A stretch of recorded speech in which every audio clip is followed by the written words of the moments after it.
The winner of Group 1, ages 7 to 9. Revenge of the Skull King. There was no doubt about it, I would have to go back. I needed to save my brother James.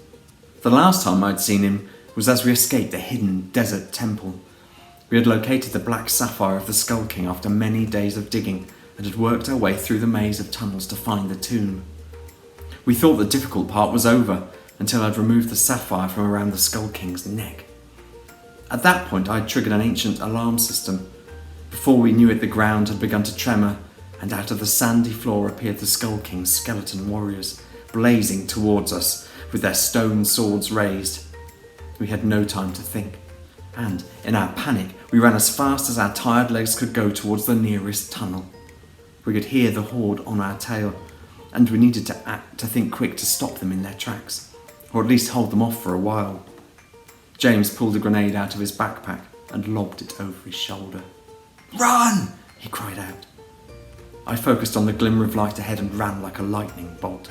As I came out into the bright light, gasping for air with my heart pounding through my chest and still clutching the black sapphire, reality hit me like a missile. James was no longer by my side. We had started this adventure together and I knew I couldn't leave without him. I wrapped the sapphire in an old neckerchief from my back pocket and placed it under a nearby rock for safety. I then took a deep breath and headed back in. As I entered back down the tunnel, the path ahead was as black as night and I could hear the faint sound of groaning. I flicked my lighter, which gave me minimal vision ahead, and cautiously edged forwards towards the sound. As I turned the corner, the tunnel was now lit by torches mounted on the wall. At the end of the tunnel, I could vaguely see an outline of something moving. Could this be my brother? I wondered. As I got closer, I could see a skeleton warrior holding him off the floor by his neck. James was gasping for air, so I knew I didn't have long to act. I carefully removed my slingshot from out of the backpack and bent down and grabbed a rock from the floor beside me.